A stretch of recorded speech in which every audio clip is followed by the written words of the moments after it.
Lab and the Open Innovation Accelerator. This allowed us to create partnerships and synergies with indie studios from across the industry.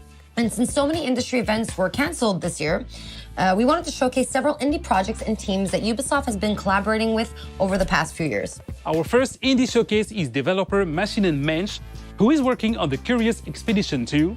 Let's hear more from the team behind the game. Hi, my name is Masha and I'm a game designer at Machine Mensch. Masha and I'm a game designer Fala at galera, Machine Mensch. beleza? Machine Mais uma Mensch vez is aqui a no small canal and Walking diverse Game indie aqui. game studio with 8 wonderful Estamos aqui employees conferindo based here in a Berlin. conferência da Our connection with Ubisoft. Ubisoft came through a Essa program dentro de dedicated to 25 create ever-growing minutos. relationships with Vamos ver independent as developers, novidades, to talk quais about and seis, share expertise and assim no knowledge. Vale. We work together in mutual respect, which we Vamos much aguardar o Watch appreciated. Dogs We're working on the Curious gratuito. Expedition 2, which is the sequel to our expedition Esse? simulation game. This time, the game is set in Paris in 1899, during the World Expo when the Eiffel Tower was built. But more importantly, you will be traveling to these mysterious islands, you will be interacting with unknown tribes, fight dangerous beasts, find many secrets. Thanks to our procedure technology, every time you play, it's a new world, new characters, and a new storyline that you shape with each of your interactions until it becomes really your own unique adventure.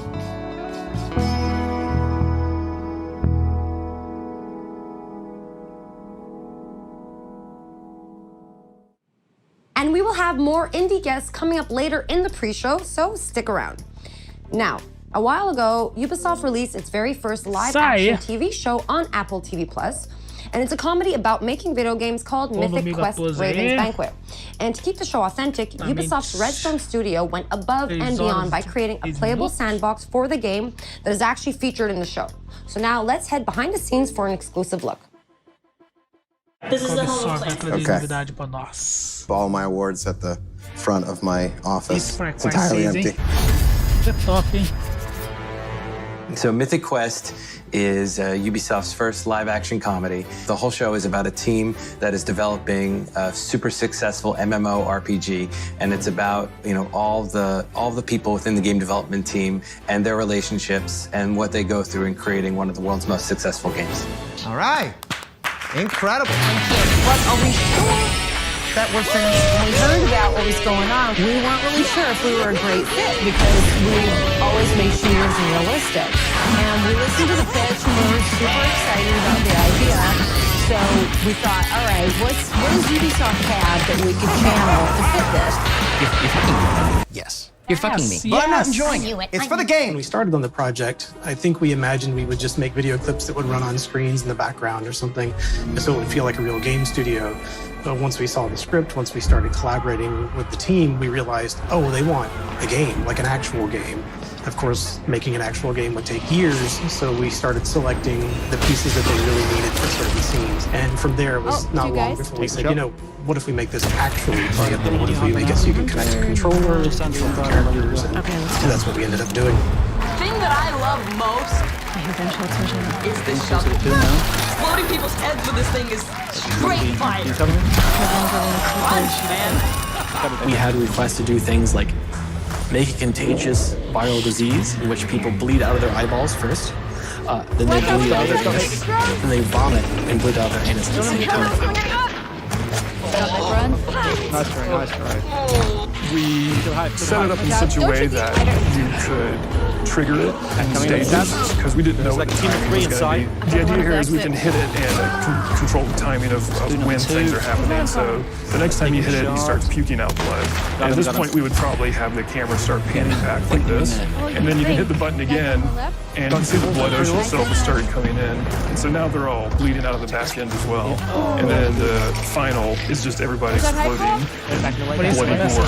And then it's just pieces. You want the skulls coming up and bobbing up and down in water. David, can we actually make this quick? I've got a lot of work to do, stripping Blood Ocean out of everything. Yeah. Releasing a disease into the game right before a global pandemic was not a great look. Today was the first time we showed Mythic Quest Raven's Banquet to an audience. I've never seen it with more than 6 or 7 people in a room. And so I wanted to make sure that we gave them an opportunity to hopefully recognize that this is a giant love letter to them, to the industry itself. I was a little nervous, I gotta be honest. I thought it was gonna be a little cringy, but it was fantastic. I thought there was a lot of truth and in the humor. It's about time that we had a show about it. You could tell when the audience was laughing, when they really did something that felt like the game industry. I think it's great.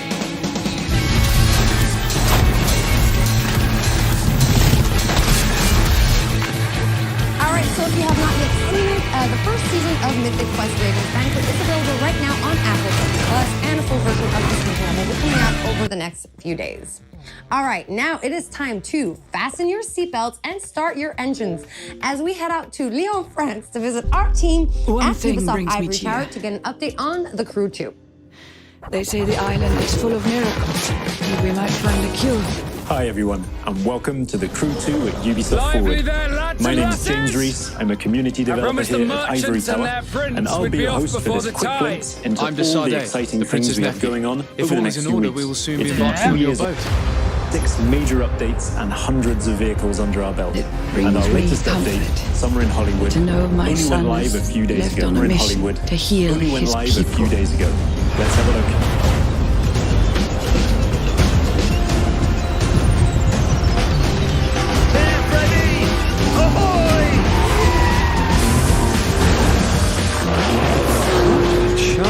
Welcome.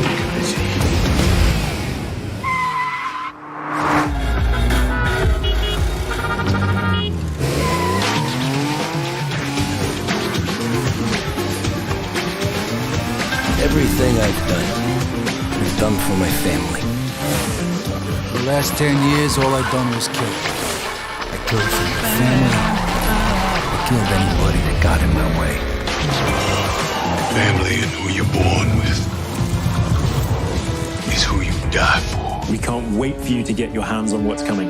There have been a few speed bumps along the way, but over the past 2 years, you, the community, have made The Crew 2 a motorsports playground where all players are welcome and where anything is possible. So thank you to the Crew Social, Exchange, Discord, Reddit, and all of our players. We've got a little something for you in-game to show our appreciation. It's the 67 Volkswagen Beetle, so let's see what kind of Hollywood twist you can put on it. That's it from me. There'll be more news dropping over summer, so keep your eyes peeled, starting with this.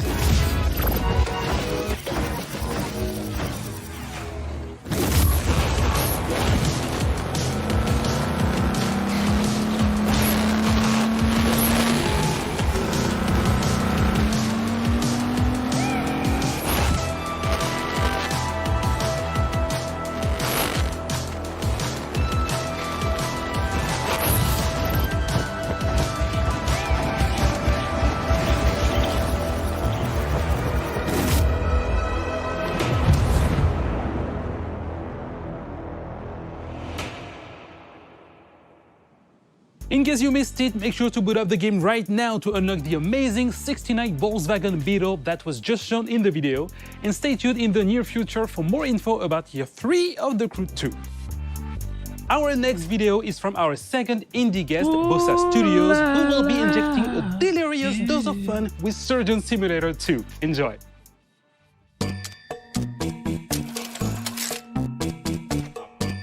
Hi, I'm Nate from Bossa Studios, and I'm a senior game designer on the upcoming Surgeon Simulator 2. So at Bossa, we're always keen to share game development knowledge, and Ubisoft has been a fantastic partner in this. They deliver lectures on procedural content development and player science. And in turn, we shared with them the ideation processes that we use to develop initial ideas into living, breathing games. Which brings me onto Surgeon Simulator 2. We've really doubled down on the physics-based pandemonium that the series is notorious for. And we've pretty much expanded on every other aspect of the game as well. So this time around, you're no longer just a floating hand confined to the operating table. You're actually a full first-person surgeon with an entire medical facility to explore. And in addition to the levels that you'll find in story mode, you'll now be able to create your own unique levels and experiences using Bossa Labs creation mode. So it's a really easy to use, intuitive set of tools that allows players to create either on their own or in online multiplayer with up to 3 friends. Everything players create can then be uploaded and shared with the community, and here surgery really is just the tip of the iceberg. During our closed alpha period, we've seen players create all sorts of amazing stuff, from bowling alleys to space stations, pirate ships to horror-themed escape rooms, and this is before the game is even released. So we absolutely cannot wait to see what players create when we launch the game this coming August. And in fact, if you pre-order Surgeon Simulator 2, you can receive exclusive closed beta access.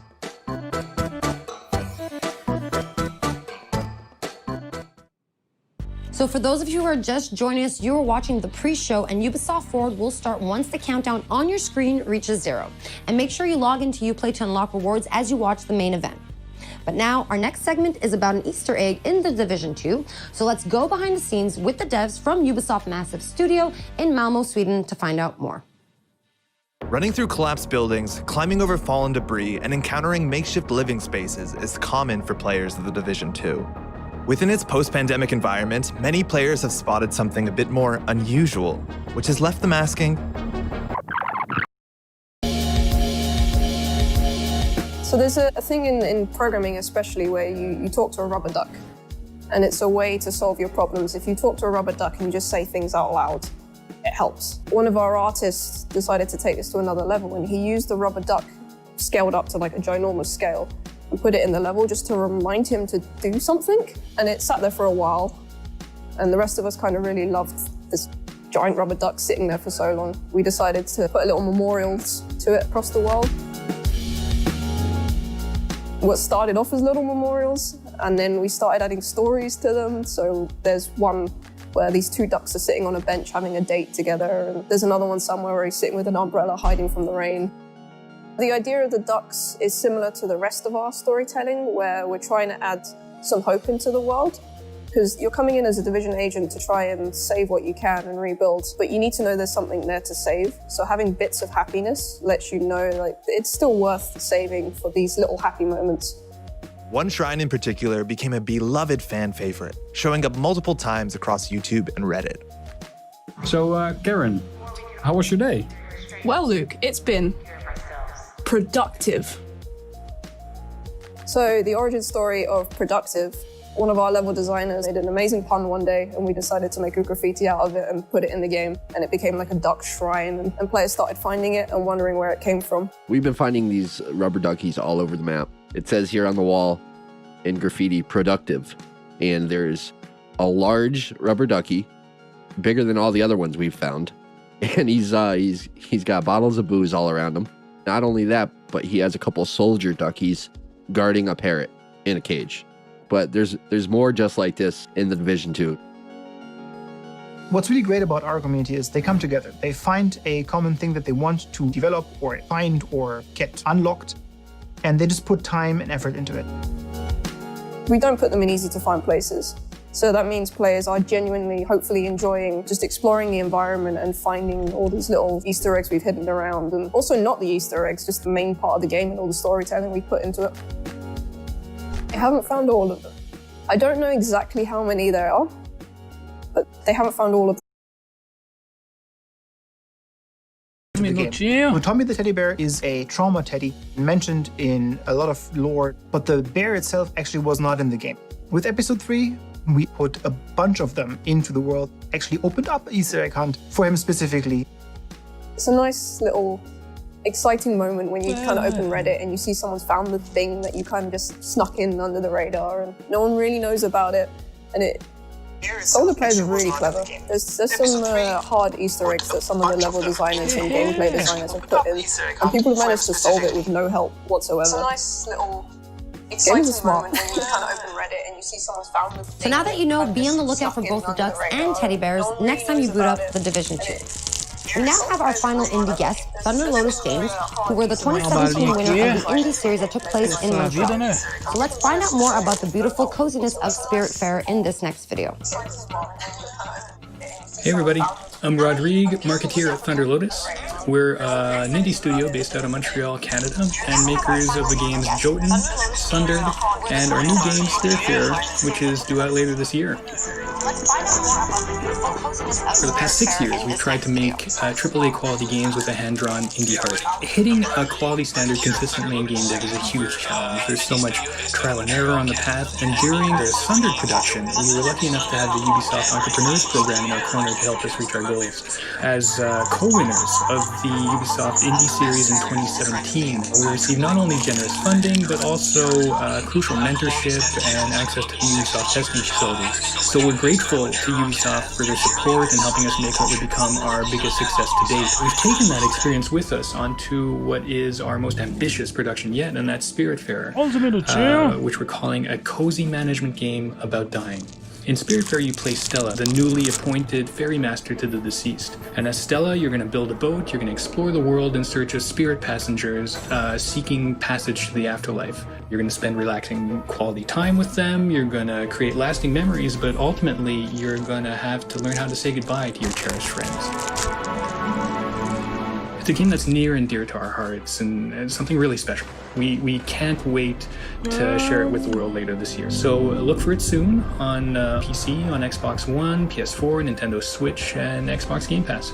Thanks a lot, and cheers.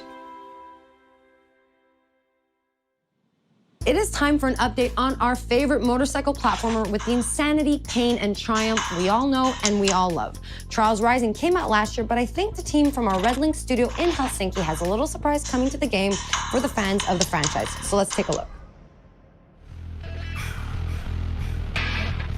Swear you'll be the death of me!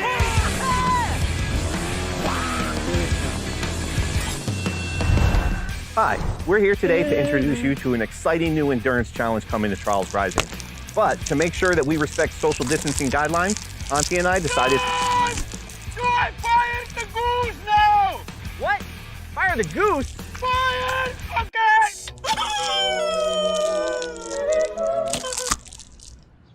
Okay! Okay. Ladies and gentlemen, welcome back to the Gigatrack.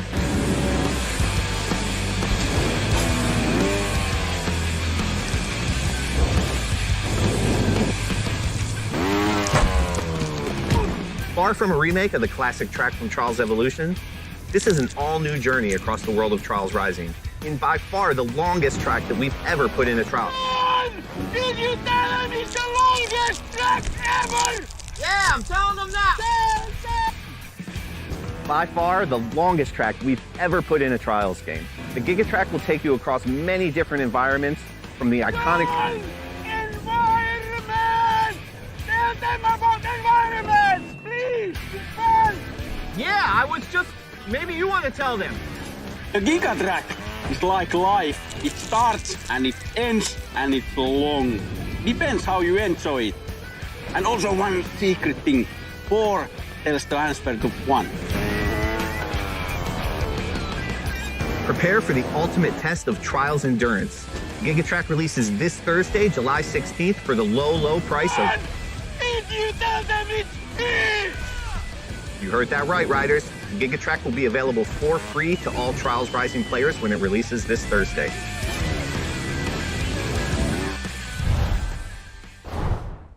You heard that right, the Gigatrack is coming to the game and it will be the longest, most insane track in Trials history, and it will be free for all Trials Rising players. Now for our last game update, the Ghost Recon Breakpoint team is ready to share some details on their upcoming updates. AI teammates are coming to the game. Let's have a look at the trailer. The time has come. AI teammates are back in Ghost Recon Breakpoint. And for all solo players, they're gonna be a game changer. Available at any point after you have reached Erewhon for the first time, Fury, Fix-It, and Vasily can be activated or dismissed at will. And from the beginning, you will be able to fully customize them.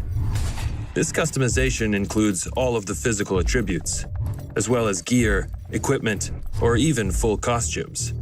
Your teammates can be tweaked just as much as your main character. Just like Nomad, your teammates will adapt and react to the world of Aroa and its environments, and they will always follow your own behavior. If you decide to go stealth, they will equip silencers and crouch, or go prone when possible. But if you decide to go loud and open fire, they will stick by your side. When deployed, you can issue different orders to your teammates through the order wheel. There are 4 different orders you can give to your teammates. You can tell them to regroup on your location, to hold their current position, to go to a specific location, and to open fire on nearby enemies. These orders can be given at any time, even through your binoculars and drone. Once they approach potential threats, the teammates will notify you and mark them automatically. Got a hostile. With a good look at your enemies, you will be able to set up a sync shot where each of your teammates picks a target. You can even link it to your 3 sync shot drones for a simultaneous 7-target takedown. The teammates have weapons equipped at all times, a versatile assault rifle to accommodate all situations, and a primary weapon that you will be able to fine-tune. Indeed, apart from mark upgrades and passive bonuses, the full gunsmith is accessible to your teammates, and their weapon of choice will have a direct effect on the battleground. Depending on the type of weapon they have equipped, the teammates will adapt their engagement distance and rate of fire, from close-distance shotgun wielding all the way to long-distance sniper shots. Of course, if you get taken down, your teammates' priority will be to try and rescue you. To achieve that, they will first focus their fire on the surrounding enemies before getting to you. And they will expect the same from you, especially as you will be able to carry them to safety if the situation requires it. Finally, the teammates will also be your best allies in any vehicle, especially on the road and during high-stake pursuits. The teammates will be available for all solo Ghost Recon Breakpoint players on July 15th, and we cannot wait to see your reactions. We'll see you on the battlefield, Ghosts.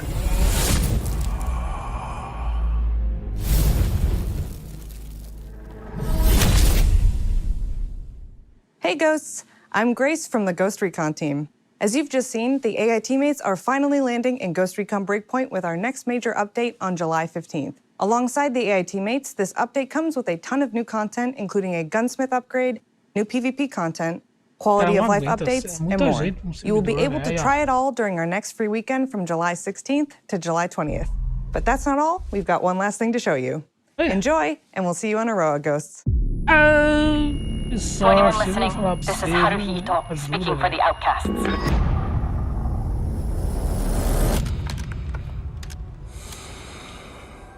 We stand against Sentinel's illegal occupation of Aroa. We call on all of Aroa to join us. Separated, Sentinel wins. But united, we cannot be defeated.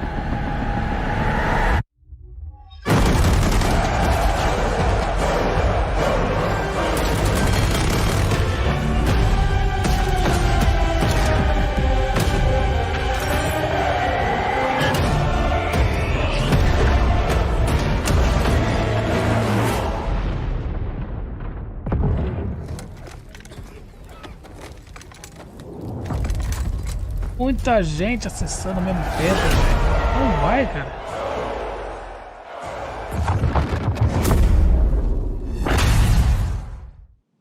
And now our very final video for this pre-show is another episode of our wow moments comparing the craziest and coolest clips from you, our players.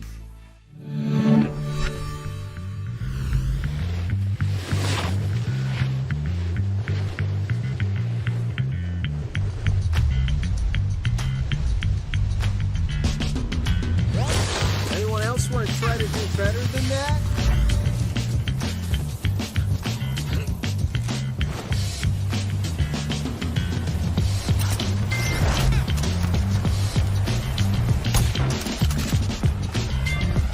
Vai mesmo, ó. Erro de início de sessão, cara.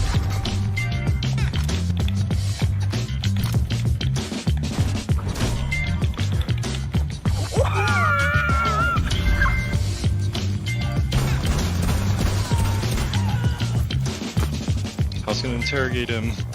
Oh, you can interrogate this guy though. Oh, okay.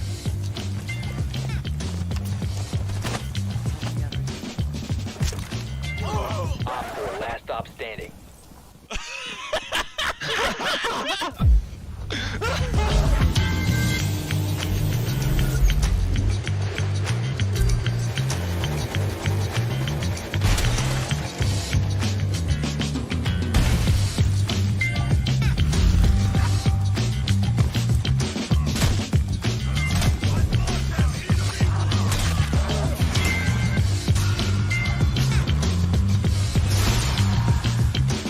Vai não, galera. So there's a line that people want me to yell. Ser uma coisa, viu? But I can't usually do it because I'll freak out my neighbours. But as you can see, I'm at the Crashing Ocean Beach and there's no one too close, so... Reloading! Fuck, someone saw me. I gotta go.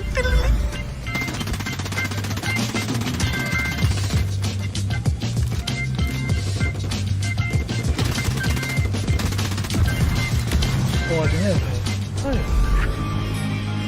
Fique. Nada, velho.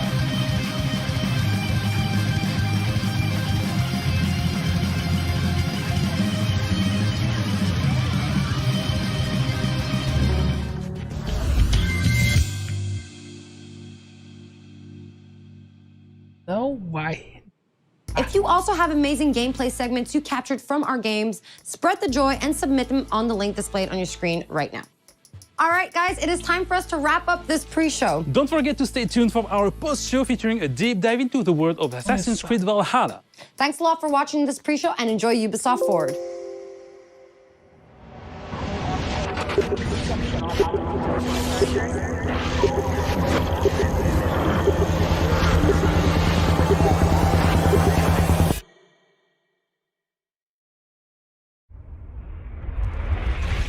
This is Ubisoft. This is Ubisoft Forward. Explore our worlds. Meet the devs. See the games. Join us.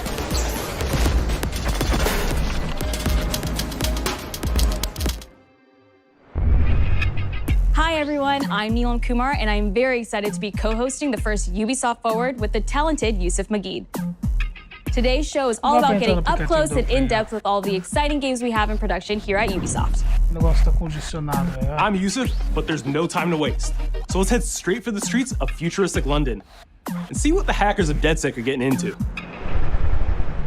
Vai mesmo, é. The illegal paintings spreading subversive and hostile messaging over the last few weeks across London are not the work of several people, as was original messaging over the last few weeks across London are not the work of several people, as was originally believed, but the work of an individual. The criminal suspected to have links with the terrorist group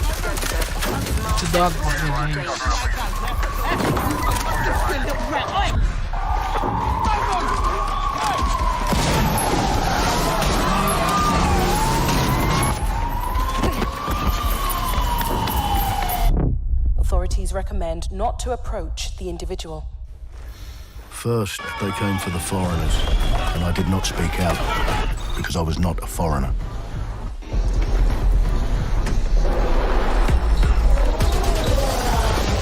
Then, they came for the protesters, and I did not speak out, because I was not a protester.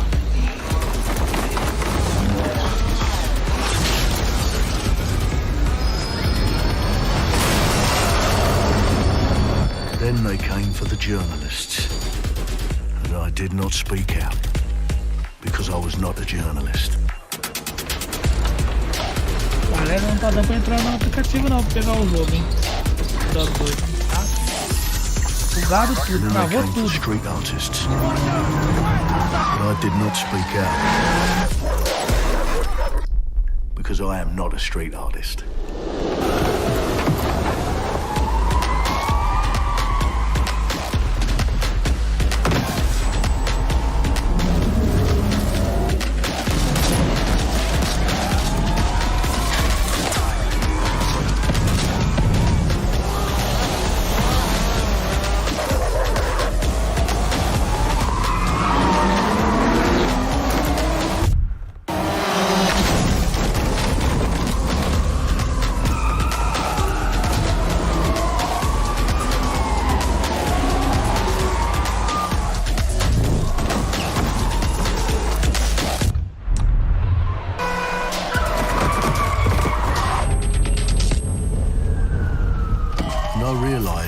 Eventually, they'd come for me, and there would be no one left to speak for me.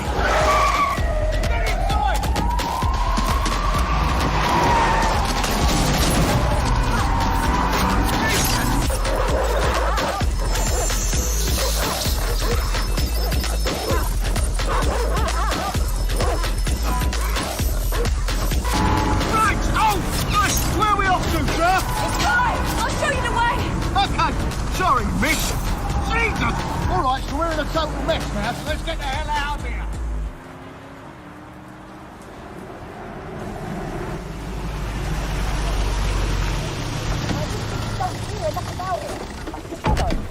And there's nothing more debilitating than that. Right. This way, not to be able to do what you're passionate about. After a long night, London is in chaos. The main arteries through the city are blocked. Hundreds of heavily armed Albion. Well. Os masquinhas, Welcome to da the hora. Resistance. There's a welcome gift for our new members. But the disappearance of the criminal... You could have told me it was a bloody costume party. David Ford, a 43-year-old London taxi driver. He has no criminal record, but is currently believed to be a terrorist. People have been asked not to approach him. The authorities advise all residents...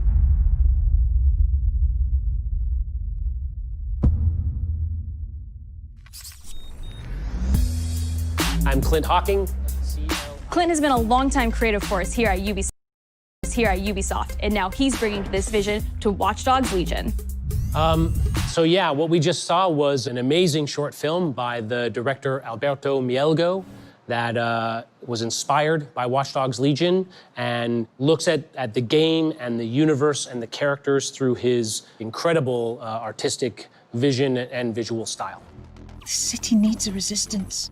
Like the film, Watch Dogs Legion tells the story of ordinary heroes setting aside their differences in order to come together as a collective and to fight for a positive change.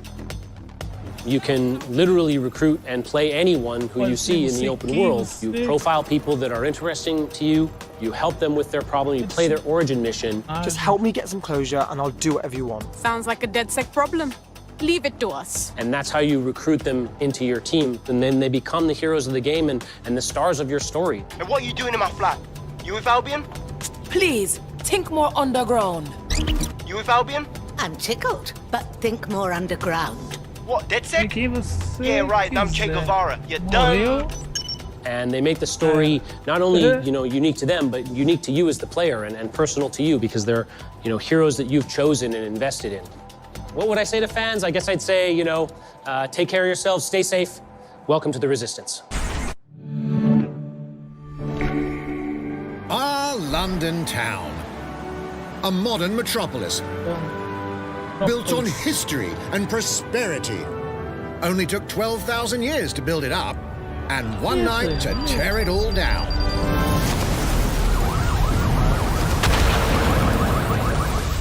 Oh my God. Listen up. Get all your units to move in and lock down the city. With London under attack by a mysterious terrorist, the government turns to a private military company called Albion to keep everyone safe. What could possibly go wrong? Ladies and gentlemen, Mr. Nigel Cass, CEO of Albion. He's kindly stepped up to establish order. Understand this. I will not allow anyone, not even myself, to jeopardize this. He will stop at nothing to permanently control the city. London will be the first city in the world to be made truly safe. Nigel's not the only opportunist who's taken a liking to this fair city. Meet Mary Kelly, head of the most powerful crime syndicate in London. Be sure and spread the word. She and her goons are using the dark web to sell everything from party pills to people. This microchip is scary, I know, but I got to keep tracks on my merchandise, don't I? You made me a slave. You do not want to ruffle her feathers. With the city out on its arse, it now falls on you to build a resistance and take back London. All right, everyone. Faces on, guns out. Any of the brave Londoners you see walking the streets can be recruited into your team. Like him. Her. Or even her. Everyone could become your next secret weapon. In our first mission, we need to get some dirt on Nigel Cass, and that means breaking into Albion headquarters inside the Tower of London. All the hardy souls you see here are people we have recruited from the streets of London. They all have unique abilities, and you're free to tackle this mission with whoever you like. Dear God, my eyes. Mikey! Zip up, get to work, and let's never talk about this again.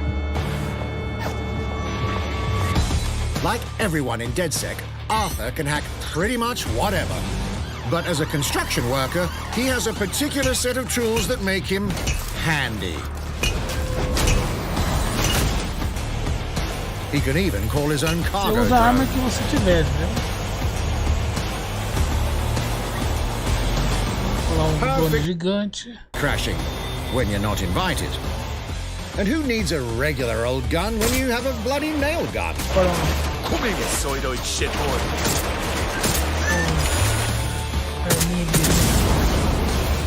Se o personagem tiver, ele vai usar. A senhorinha com a bengala vai usar a bengala. Perhaps we could approach this mission differently. If you'd rather keep your Trabalhando com distance, construção, we've got you covered. Marreta. Amy is a drone expert, What have we here? a real tech connoisseur. Hate spiders, but love this one. What an adorable creepy crawler. Here we are. Let's class the place up. A drone expert does have the unique ability to summon their own drone. This little darling is fast and stealthy. She aimed, she fired, she hit. I'm reading incoming drones.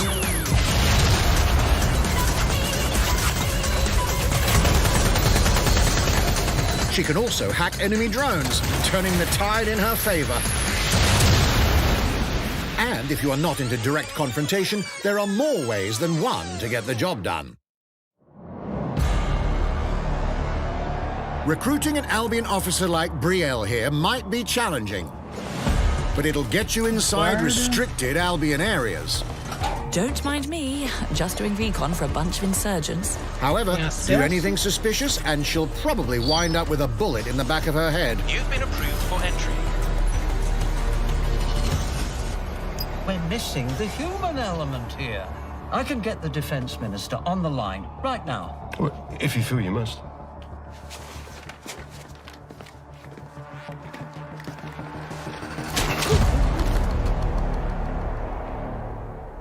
Criminals running our streets, illegals threatening our families, the police commissioner himself, assassinated by terrorists. Well, that seems to be enough evidence. Next up, we're crashing Mary Kelly's organ farming operation and putting a stop to it. That's good. The buyers expect high quality stuff. And we need a hard nut for this. Impairing our frontal lobe again, are we? Bags, don't disturb me in my natural habitat. Say hello to Mickey. The man lives for his team. That put another hair on my chest. And doesn't mind getting his hands dirty. Conseguiu entrar no aplicativo, cara? Não consigo entrar não, tá travou tudo lá. Bugou, né?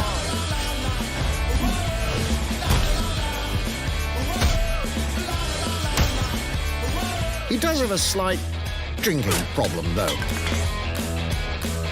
que And he's logar lá no passed out. aplicativo, Ah, o upgrade lá. We'll come back to him. You know what? Tem entrado Let's go antes, with someone cara. a bit more professional.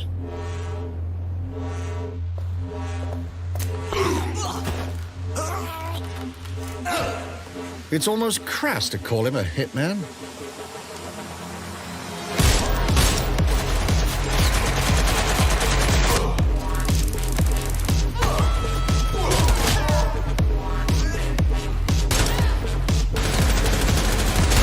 Some might even call him an artist.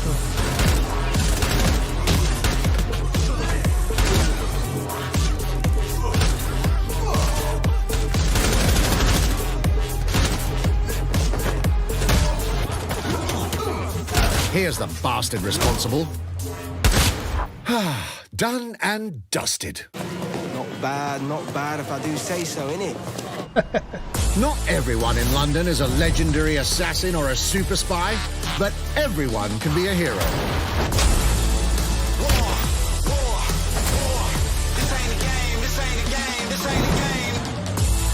So get out there, find the best recruits, and build your resistance.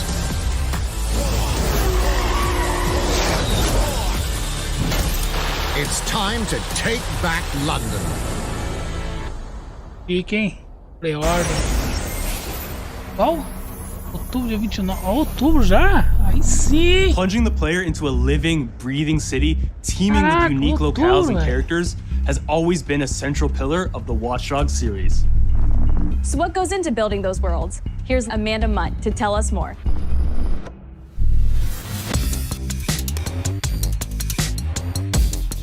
My name's Amanda Munt. I'm a level artist on Watch Dogs Legion at Ubisoft Toronto. Being a level artist, I think, is the coolest job in video games because we do get the freedom to kind of like pick and choose what little details we want to depict. And we get ample opportunities to tell the stories that we want to tell in the spaces that we're assigned to. I have the capacity to hide things and, you know, like small little Easter eggs. In AC Unity, there was a boat somewhere in the world that was covered in cats. And then it happened again in Watch Dogs 2. And there may or may not be something in London that is a boat filled with cats in some capacity. So I was fortunate enough to go to E3 last year. Some of the people that I was showing our demo to were from London. So no matter where I dropped them in the city, they'd go, oh my God, this feels like Camden. This, you know, this feels like Southwark. This feels like Westminster.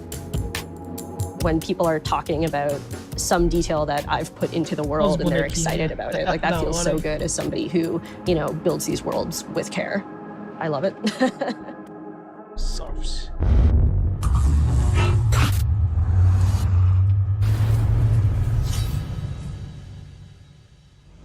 And now some news for Brawlhalla fans.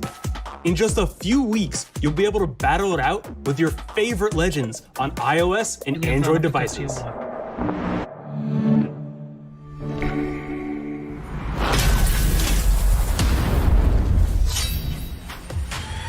Three, two, one, brawl! Bugou mesmo, velho. Tinha entrado antes.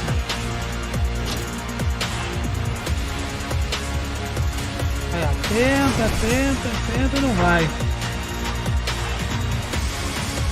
Também não consigo não, Marcos. Ah, tá fora, velho, olha lá. Não tá dando pra alugar não, Play, ó. Isso só vai liberar na conferência, só? Como é que faz? Vai disponibilizar pra todo mundo. Tá, cara? And now, whether you need a Tom Clancy action fix on the go, or want to dive back into one of the most beloved fantasy franchises in gaming, we've got you covered. Não dá mesmo, galera, tá difícil. Todo mundo lá, hashtag bugou o site da Ubisoft.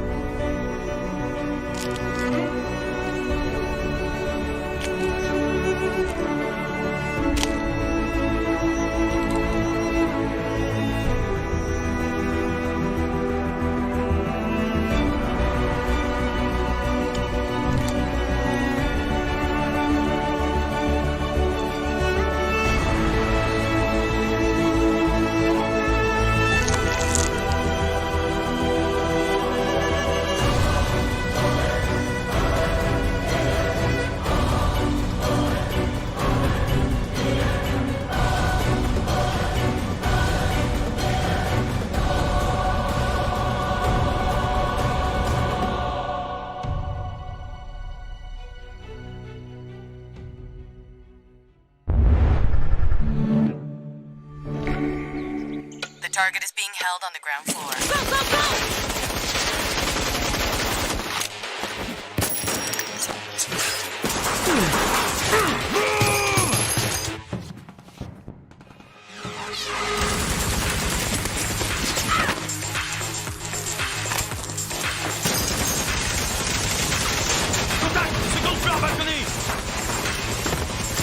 A quadra do Rumble 6? Sim!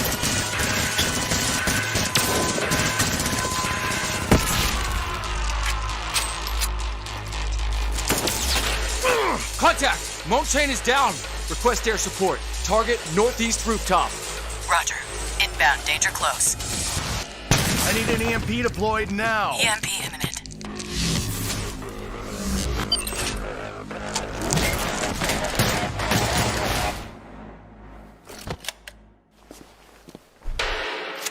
Get back in your cell!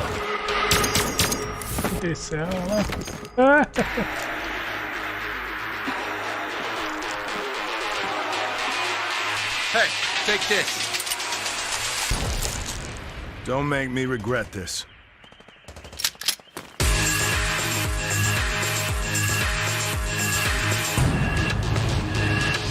Squared da pré-ordem.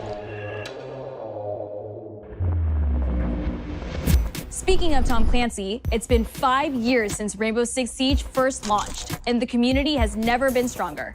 In celebration of this milestone, Ubisoft Montreal has put together a special video to thank all of the amazing players and developers that have helped Siege become the game it is today.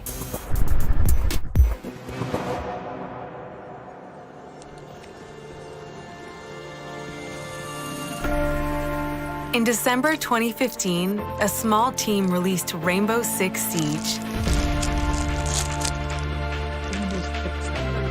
A game built on a strong vision, creativity, competitiveness, and team play.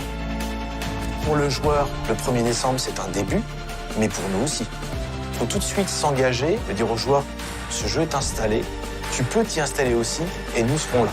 That original vision was quickly adopted by our passionate community, propelling it to a whole new level. I got it! This is such a special moment, and being at 1 year anniversary of Rainbow Six now, game being stronger than ever, and more players today than we had in the past, it means the world to us. But we also had our share of challenges. Health that touches upon subjects like matchmaking, connectivity, all those aspects are absolutely critical to the experience of the player. Through it all, we're always driven by you, our community, and together, we grow stronger. There is no sequel plan, and we're here for the next 10 years, so expect more Rainbow Six in your life for quite some time. Look at this.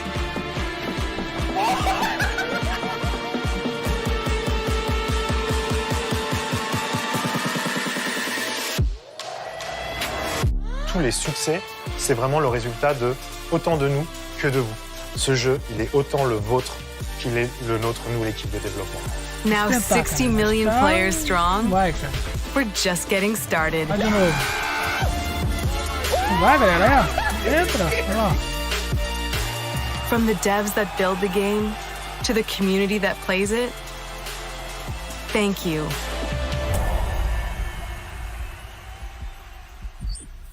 Vai. If you haven't tried it yet, dive into our new Operation Steel Wave update available now and take Ace and Malusi out for a spin. A few days ago, we introduced y'all to a brand new multiplayer shooter. Now, it's time to venture into the hyperscape.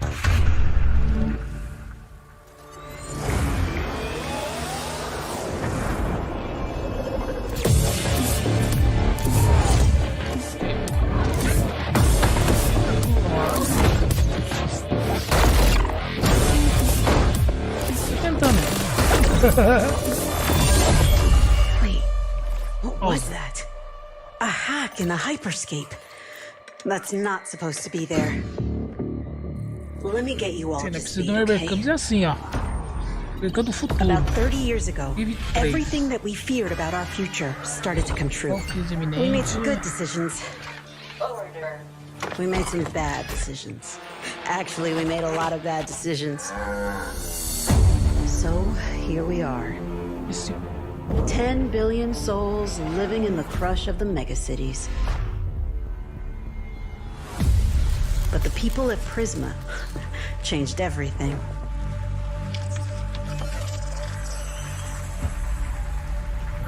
They gave everyone a way out. The hyperscape. In the hyperscape, The biggest draw by far is Crown Rush. This is where anyone can become someone. Agora é moda agora.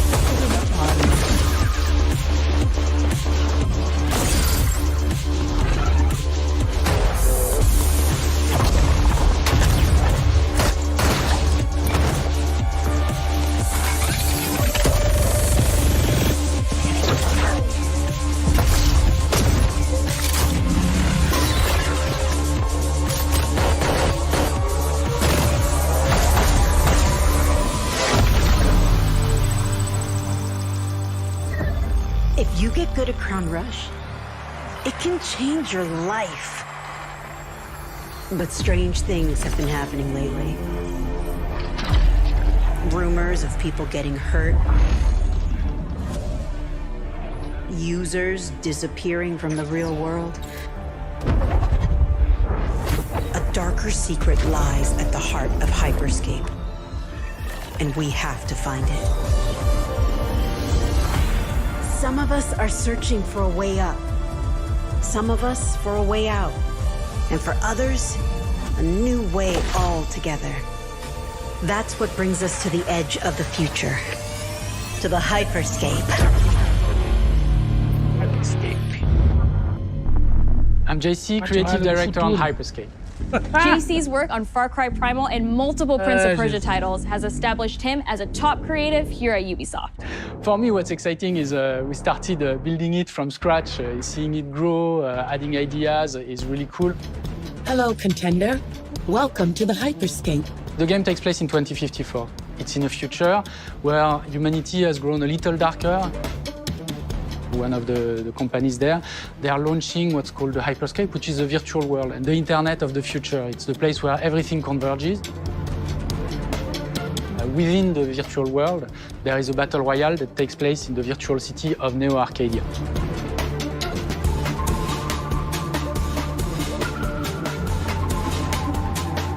Then we also introduce a lot of new things. You get the opportunity to do parkour on the rooftops, to go into interiors where it's much more narrow, much more stressful. You get to go to the landmarks where there's more opportunities to get cool items, but also more players, so it's a risk-reward kind of deal. We introduce the notion of hacks, special abilities that you can pick up on the fly to adapt your tactics. With hacks, you can do things like teleport yourself, you can wrap yourself into a ball and bounce around the battlefield. So a lot of abilities that let you have fun, that are toys that you can play with.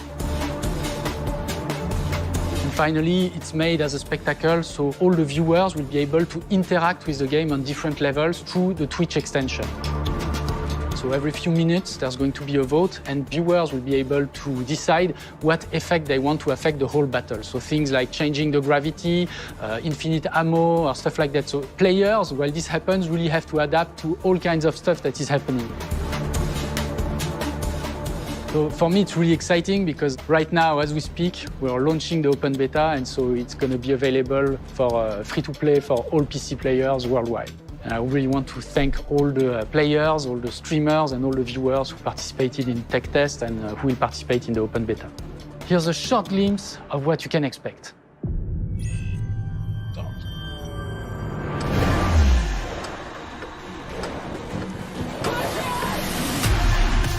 Watch and learn how it's done.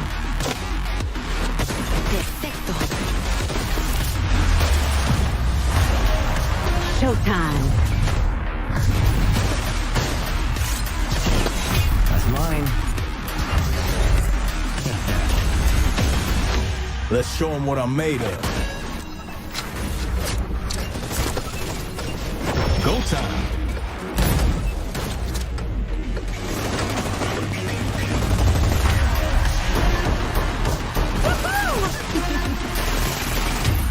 Watch closely. Here we go. この調子。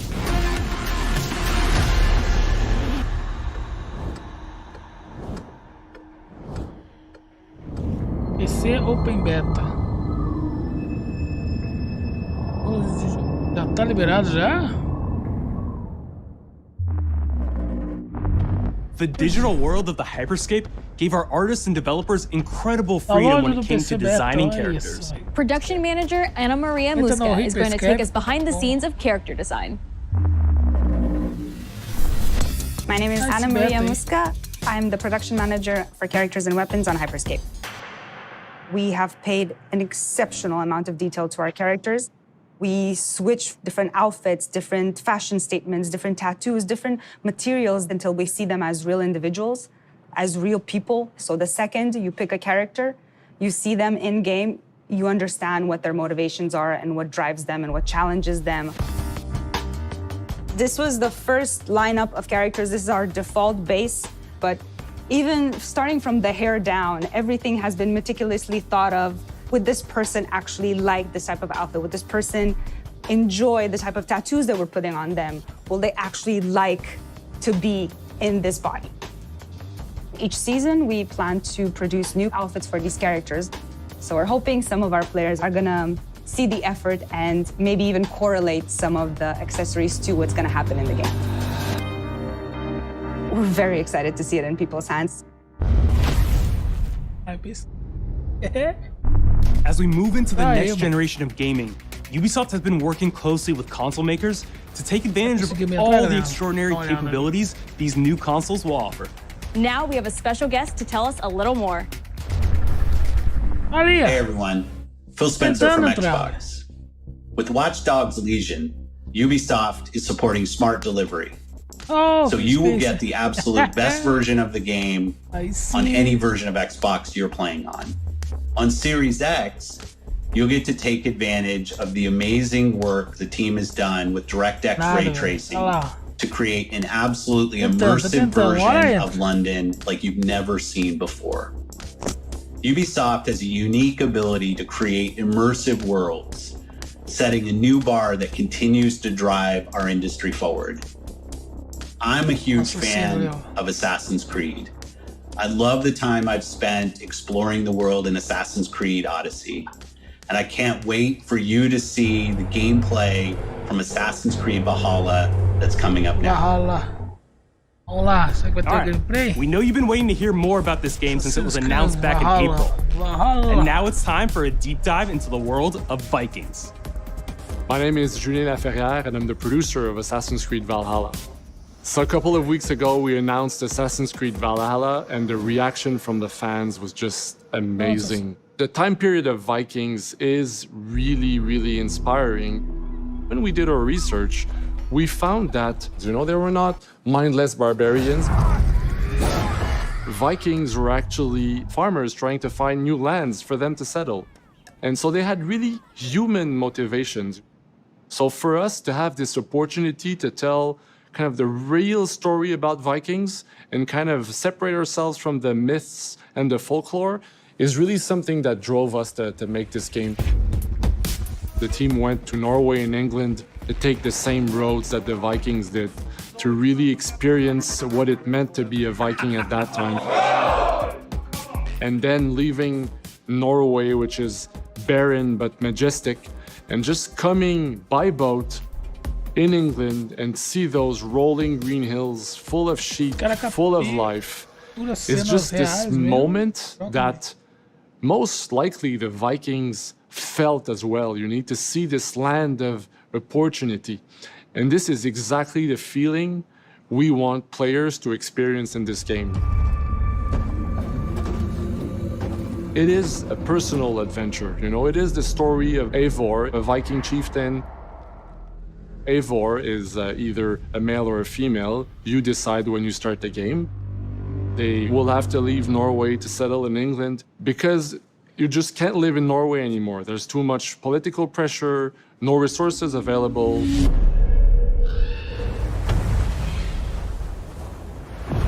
Obviously, in England, it's full of Anglo-Saxons and other people, and they don't really want you there. So you will have to fight your way there to kind of build your own settlement and see your clan prosper. Vikings were brutal warriors. Caraca. And the fact that they were mastering a lot of weapons coming from the medieval times really inspired us to kind of revamp the fight system, to leverage the brutality and the intensity of Viking combat. Vikings were not only fighting face-to-face, they were masters of stealth and deception when needed. They used basically any sort of tactics they could use to win the battle. So we want to portray the full range of combat that you can imagine coming from the Vikings.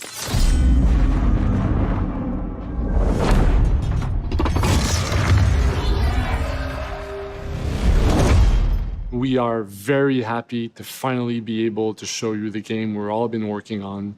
So please enjoy this deep dive into Assassin's Creed Valhalla.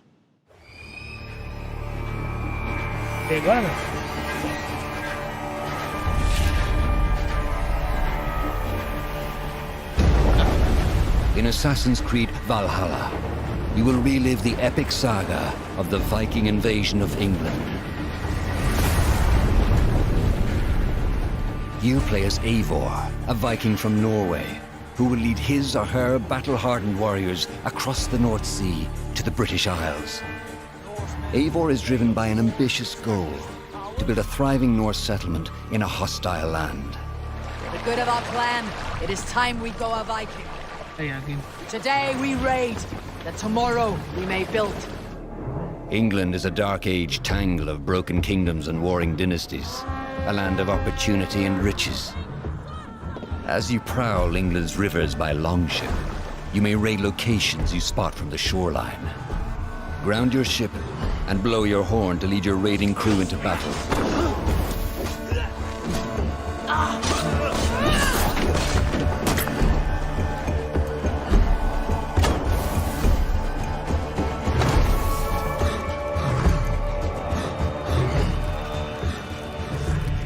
Your crew will assist you in all your raids, fighting enemies, battering down doors, and stealing cargo too heavy for one set of arms. Whatever riches and resources you pillage may be used to develop your settlement, giving you access to useful services, better tools, and new settlers. At the heart of your settlement is the Alliance map. It will serve as a record of the allies you have made, and a guide for future opportunities. The Viking Age was a time of warriors and legends. In Valhalla, you will find the largest variety of enemies ever assembled in an Assassin's Creed game. Every archetype offers a unique challenge. Some will coordinate with their allies for special attacks, while others will use nearby objects to their advantage, including the bodies of fallen warriors. To face these attacks, you must find and exploit your opponent's weaknesses to gain the upper hand. Take the fight to your foes with a host of brutal new combat abilities.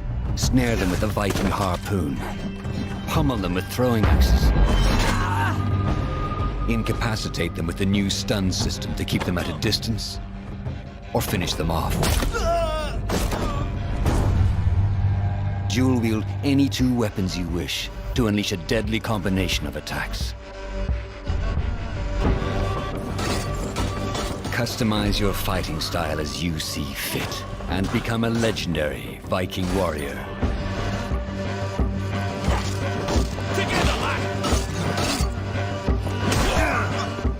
All combinations of weapons are available to dual wield, including two shields.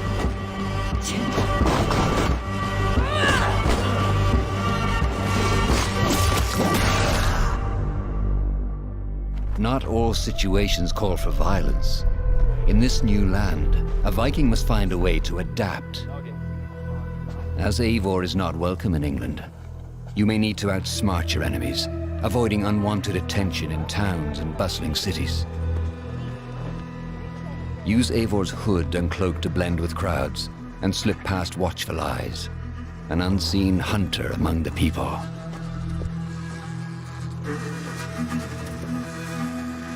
From capital cities and villages to the dense forests and rolling hills of England, exploration is vital to keeping yourself sharp. You must feed off the land if you hope to endure. Hunt and forage to replenish your health and fortify your equipment. Search pagan temples and Roman ruins for new activities and challenges to strengthen yourself and your settlement. The more you explore, the more of England's secrets you will reveal. Ravens, show no mercy! But as you push deeper into England, the enemy will push back. In a series of climactic moments, Assassin's Creed Valhalla will feature massive assaults in which you will lead Eivor's army into battle against heavily guarded Saxon fortresses. Today we will reclaim her. Today we fight for your land. And tomorrow we rebuild. For East Anglia. Assassin's Creed Valhalla will transport you to wondrous and haunted lands, inspired by Norse myths and England's pagan roots. It will challenge and surprise. Thank you, man. With unforgettable characters, thrilling triumphs, and tragic losses, giving you the chance to live your own Viking saga.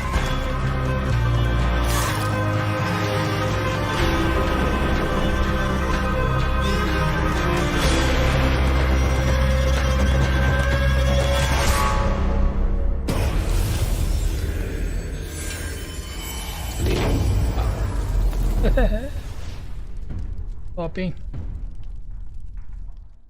9th century England is truly unlike anything the franchise has seen before. Assassin's Creed Valhalla will release this holiday season on Xbox Series X, PlayStation 5, Xbox One, PS4, PC, and Stadia. We're close to wrapping up today, but before we go, our CEO, Yves Guillemot, is here to share a few words.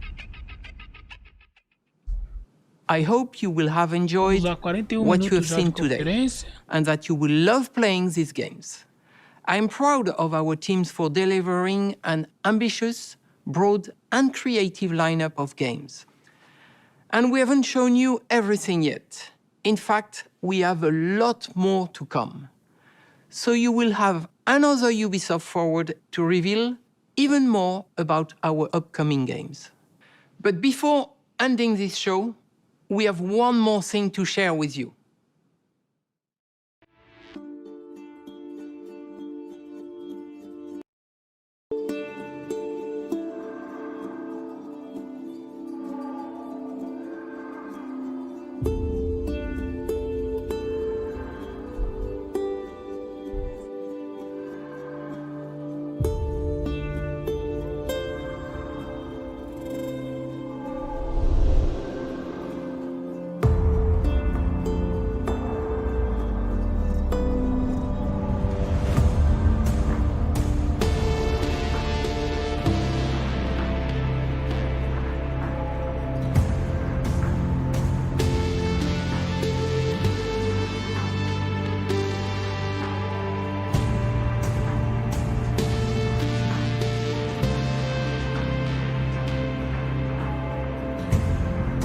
Será que eu fraco aí?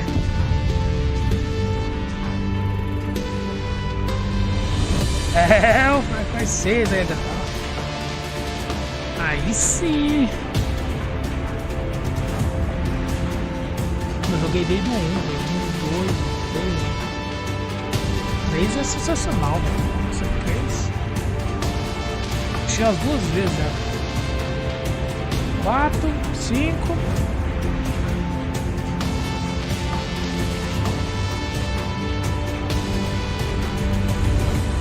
Nossa, foi o que foi mais.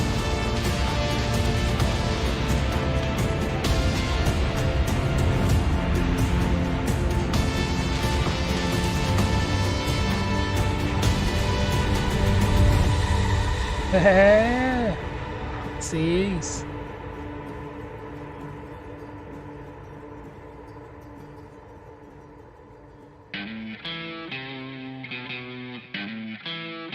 Fuerzas ultrapenetrantes, estamos cansados de los farsantes, de los...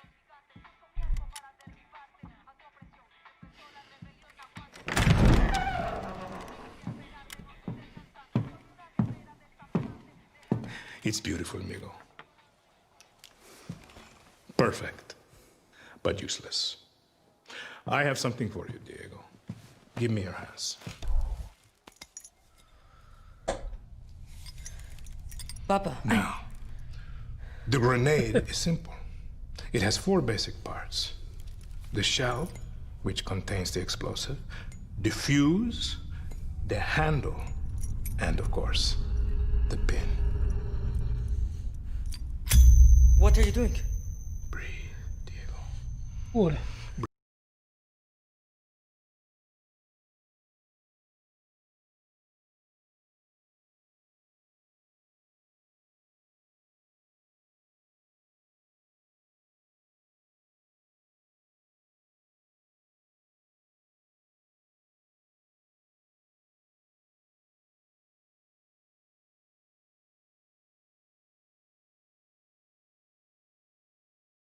El Presidente, which means that someday you will be El Presidente.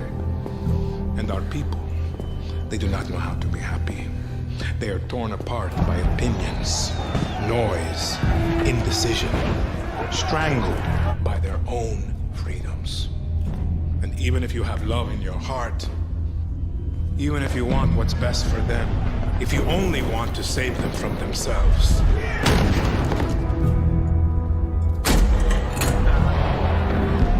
they will hate you, Diego. Everything you say, do, believe, will be wrong.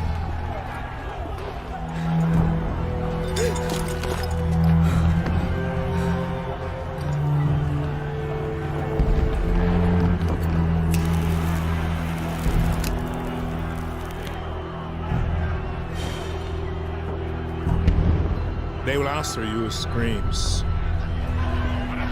call you evil, a monster,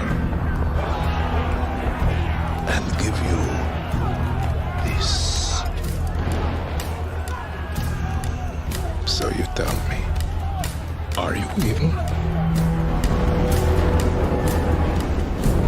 And are you a monster?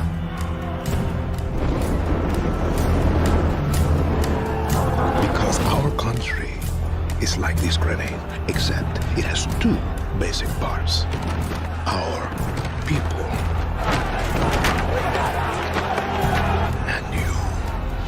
And you must clutch them nice and tight, or we all go boom.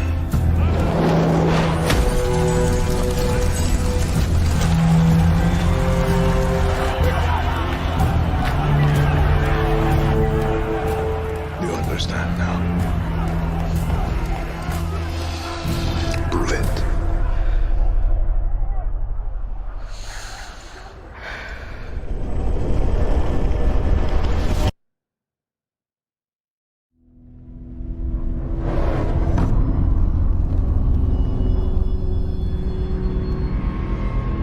Fevereiro de 2021.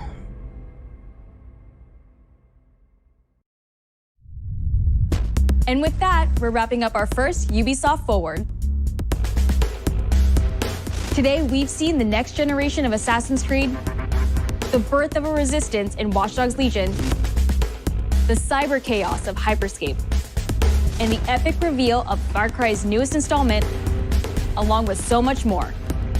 Remember, we'll be back later this year with another Ubisoft Forward filled with tons of game news and updates. Thanks for joining us. With another Ubisoft Forward filled with tons of game news and updates. Thanks for joining us. Não entra mesmo, é?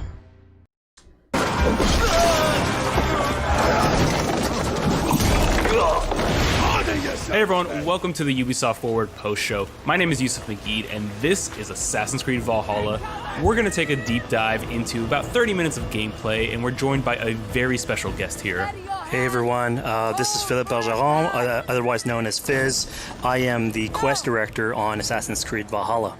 So Fizz, we're setting up here for what looks like an epic encounter. Tell us exactly what's going on here. Yeah, so here we're midway through the quest that we're showing for UB Forward. Here we're looking at the assault of Berg Castle. So these are big moments that usually sort of culminate at the end of the story. And so here Eivor, our Viking raider, is taking a group of raiders and Fyrds into Berg Castle to go and take down Rued and his clan. So who exactly is Rued, and why does Eivor sort of want to pick a fight with him? Basically, Rued comes into play about halfway through this story arc, where at the beginning of the arc, this is something that happens before, Rued basically caused a lot of turmoil within the territory, and Oswald, who's the sort of elderman to inherit this territory, needs your help to take him down. Oswald having just been defeated in a previous quest, and so here this is revenge, but also accomplishing your ultimate goal. So Fizz, as you're talking, we're seeing some of the combat of Valhalla. Can you tell us a little bit about the changes to combat this time around? We wanted to basically add a lot of new mechanics to it. So we added like some dual wielding for the player, like a stun system in there. And we really needed to do this to sort of portray that sort of the brutality that comes with being a Viking in this day and age. So it sort of fits into that, the time and the character.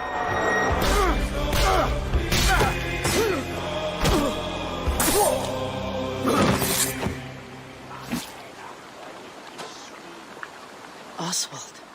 He lives.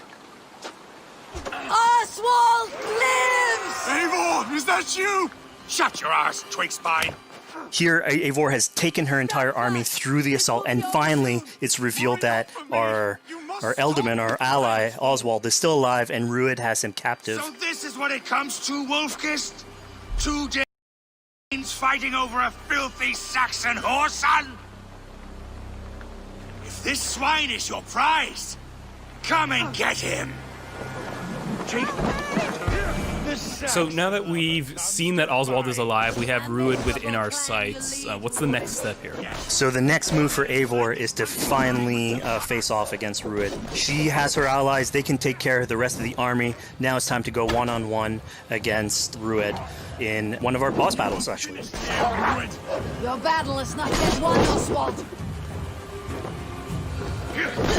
And it's worth pointing out, actually, that here what we're showing is the player going and facing off against Rued aggressively, but we tend to always have to support a 360-degree approach in these things. So the player could have approached this a little bit more stealthily and gotten at least like a good critical hit on either Rued or his wolf, and so you can play this a little bit more strategically if that's your playstyle. So we're not only fighting Rued here, but also his pet wolf, right? One of my preferred strategies is to eliminate the wolf first, just focus fire on him. It takes at least one opponent out of the combat. Now Rued will have extra abilities that come into play if you do eliminate his wolf, but I think having one opponent less in the battlefield makes for a good strategy.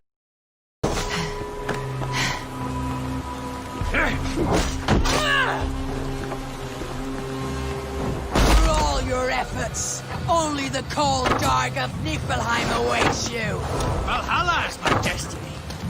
That fate will not be met today. Why doesn't they should be roomed, Wolf-kissed? Made thralls, not treated as equals. We are better than this. Than all of them. Do not drag me down to the sewage you wallow in. We just had gained by tooth and nail for a Saxon. You throw in with these wastrels? These arrogant swine? Eivor, no! He should be tried before God, a lawful assembly. All right, so we've defeated Rued, we freed Oswald. What comes next? Oswald, in this case, prefers for Rued to be kept alive, and so you basically have to choose, are you going to go against his wishes or stay true to your nature? So we have this choice to make, but before we get into that, I want to rewind a little bit because we just did this big, grand assault, but Eivor couldn't have done it alone. She clearly had to recruit some folks along the way, get some troops, get some allies. So let's actually rewind and see how we went about first gathering those troops. Right, so when coming up to an assault, it's a game of numbers. Eivor can go into pretty much any location and be a stealthy Viking, eliminating some of the assets, which ultimately would be a strategy. You can do that, and you'll have some of the ingredients or of the assets there that will have been sabotaged, but you still need an army. So here what we're seeing is Eivor going around the countryside and raising what we call a fyrd, which is the men and the women of the territory who come up and fight in the name of a king. So here Eivor is going around and trying to convince people to fight in the name of Oswald to finally take down the oppressor that is Rued. Defending East Anglia, defending you. Will you not do the same? What? Die in defense of a lost cause?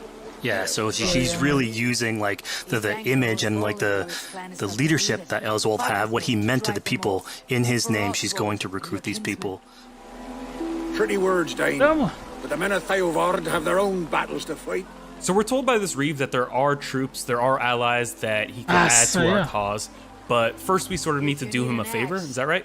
Yeah, so obviously these people have been run down by Rued and the impact he's had on the territory. So I think a lot of these people have sort of lost hope. And so you need to show them that there is hope. And so here Eivor is basically helping them take back one of their prized locations by taking a couple men and raiding a nearby township, basically taking it back for the people and showing that there's a reason to continue fighting and then get them on your side.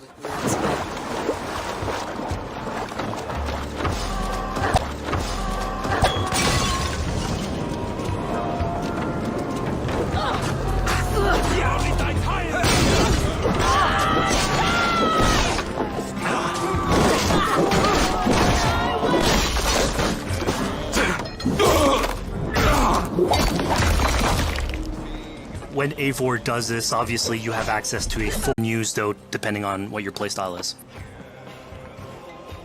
Now we've recaptured this village, we've secured more troops for our assault. Let's jump back now and figure out what we want to do with Rued. The rightful king of East Anglia has spared your life today, and so it will be.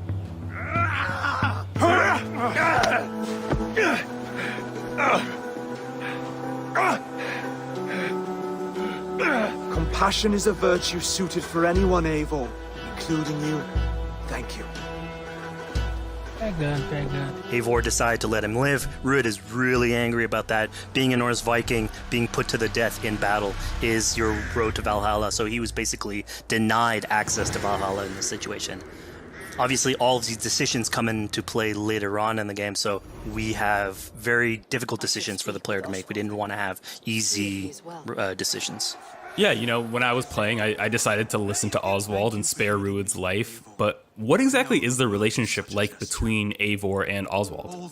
So the relationship between Eivor and Oswald is an alliance. It's basically Eivor is surrounded by territories that initially getting into England are hostile towards her. And obviously if you want to set up a new settlement, you want to make sure that your neighbor is friendly. So here in East Anglia, Oswald is the man for the job, where putting him into a position of power would help her sort of secure her territory. So earlier on to the territory, Eivor comes in here, meets Oswald. The problems he had with Rued are sort of put to light, and going through the arc, you basically help him deal with Rued and aligning basically Danes with Saxons in one territory. So, Fizz, we've completed the assault. We've gotten our hands dirty with some combat, taken down Rued. We have this big open region of East Anglia, so before we head off to Oswald's wedding, what do you say we head out, have some fun, and see what we can get into in the open world? That sounds great. So we see a cat here with a speech bubble above it, and you best believe if you let me talk to a cat, I'm gonna talk to a cat. Yeah, these are some of our some of my favorite moments actually in the game, where we put out a whole bunch of events throughout the territory. And it sort of rewards, again, exploration, going around. It's a chance for us also to sort of showcase a different side of Eivor. A lot of the quests sort of deal more with like politics and warfare, and this shows a slightly more human nature to her. So it permits us to explore that character a little bit more. And so here, basically, like you're trying to help a kid with his cat and ultimately get that cat to sort of join your crew as a cat raider. You just said cat raider way too casually. You're telling me I could have a cat Viking raider on my longship? That's exactly what I'm telling you. Oh my god, yes, I love it. Perfect. So yeah, as you're riding around the rivers of England, you would see a cat basically walking around your longship, keeping your Viking raiders company. You know, speaking of the Viking longship, we're seeing some of that gameplay here now. Can you talk a little bit about how that works and functions in Valhalla?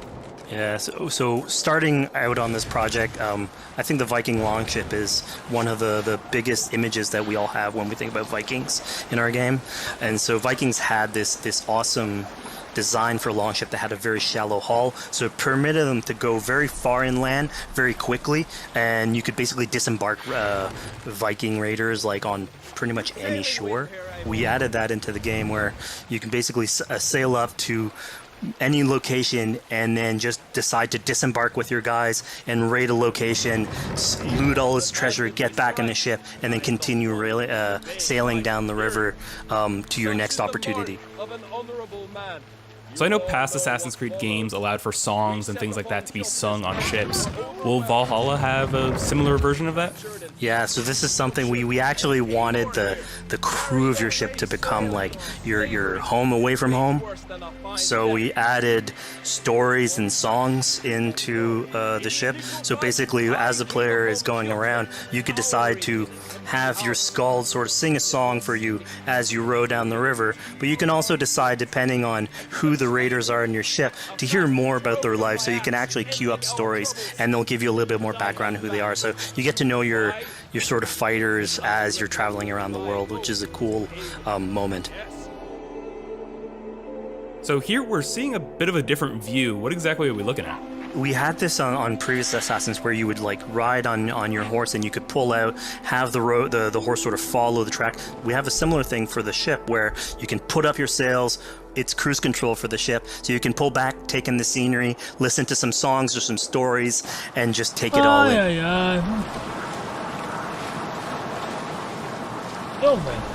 So, you know, speaking of Viking songs, we have an activity here that's not exactly singing, but kind of related, right?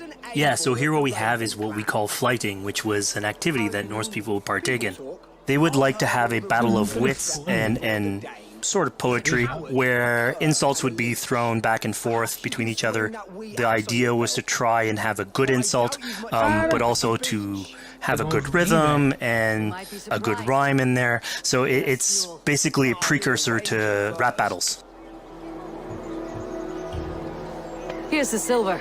Now begin. To all those whom I speak, they say Eivor's a clod. Você coloca o número, não vai? Sério, Then you're speaking to fools and their knowledge is flawed. Well. How exactly do you go about being successful in one of these? The trick behind a good flight was to choose the right insult, identifying the right cadence, and then trying to find what rhymed the best. I'm known for my might. Interesting. Silent whispers all claim that you're terribly dense.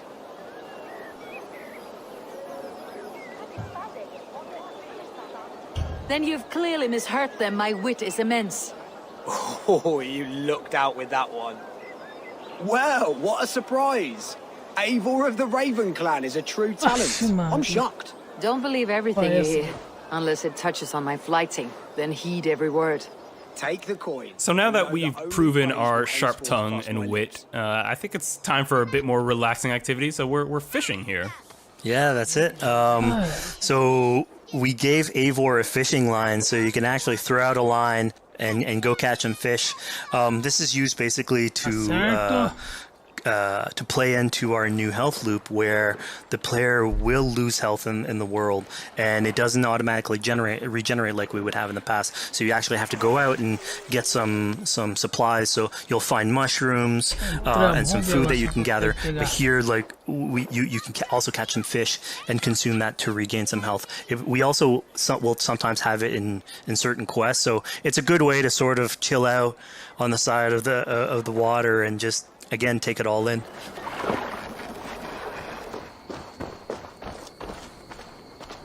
So this is what we call one of our offering altars. So the idea is that you find these around the world and you make offerings to it. So it'll take like animal parts and stuff that you can find throughout the world. Here, what you're seeing, though, is sort of like a fancy version of it, where as you do your offering, you get interrupted by some kids that basically come and steal your stuff. So it's just a way for us to sort of showcase that, like, the systems and the activities in the world can sort of play in with some quests and some little events. So it's our way to sort of dress up these moments and make it all fit inside the whole experience. Yeah, this seemed like a really sort of unexpected turn for what I thought was going to be kind of a simple interaction. Yeah, and it's really what we were trying to do with these events is to give another dimension to Eivor, other than just, you know, the pure rar Viking or the politician. Because you can imagine at some point that will grow old if you're always telling that version of the character. So it lets us really go into the depth of who is Eivor, what motivates her, how she can interact with the world outside of warfare and politics. But your stealth needs work. We were close. And it also showcases like a different facet of the world at the same time. It's not only Eivor. So it just widens the breadth of the stories that we can tell. So who exactly are these two children? These are kids of East Anglia. They are going through tough times with whatever Rued's been doing to the territory. And so they're just here trying to survive and basically exploit the people that are there to make offerings. It was kind of nice to see that Eivor wasn't really necessarily upset at them for stealing, and, you know, after you talk to them, you have the choice of helping them. You can, you know, give them food, give them some money, or, you know, maybe just say, hey, good luck, on your way. Yeah, and this is something we also wanted to do a lot. Like, so here we're doing an event, we do it in quests as well, but we want to give a lot of this agency into players' hands so that they can sort of shape Eivor a little bit, who she is, so it represents them a little bit more, and they can roleplay that a little bit better. And again, it just gives her like a little bit more humanity in these moments. Large walkers should do. Provide for small walkers.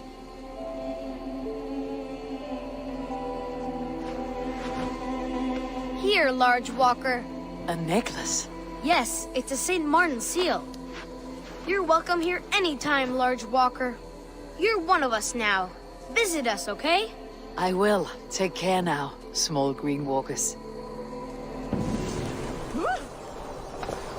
So I think AC veterans might recognize this here, but what exactly is Eivor chasing down? Yeah, so here you're seeing Eivor running down one of our tattoo images. So this is challenging the player on free run abilities, but also for fans of the series, sort of pulling at their heartstrings for some beloved features. So are we going to be able to tattoo Eivor? Yes. By collecting these tattoos, you actually bring them back to your settlement, and then you can customize different body parts, having different tattoos everywhere. So again, another form of expression, and it's sort of to represent that Viking culture. Fizz, one of my favorite things when I was just out there exploring East Anglia was coming upon a house or a building and realizing that there was a chest inside, but that there was no easy way in. And in this case, I saw all the doors were barred, but I knew that because there was a chest in there must have been some way to get inside. So I went around the back and, you know, found a way in.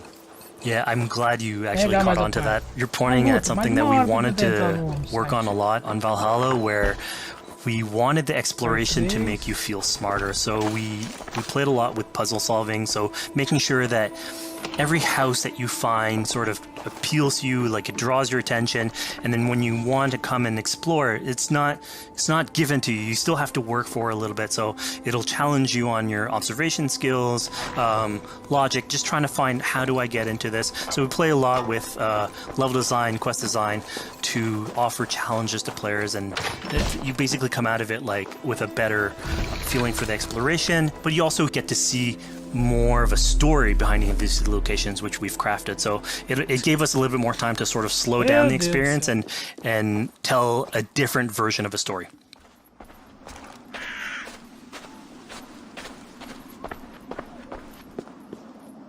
A poor victim of someone's fury. Yeah, I mean, speaking about exploration and just finding things out in the world, I was just wandering and came across this clearing and found this kind of morbid altar. Yeah, so this is one of our bigger events that we have scattered in the world. So as Eivor explores, she can find altars like this, and by interacting with them, here it's a trap that's been set by this character named Regan. Now, there's a bigger story behind all this. There's multiple steps to it later on. So this is one of the moments. It permits us to go into a slightly more mystical realm and play with a boss fight that has more magical abilities, if we will. And basically have this awesome boss fight in the middle of the swamps. Cadê? And so here the abilities that you see Regan using are a little bit on the mystical side of things. What's happening is Eivor at the beginning in that trap is poisoned, and so she starts sort of hallucinating, seeing the world in a sort of different light and filter. And so that's sort of what lets us go into the realm of the weird. Spirit of my father's rage, fill me!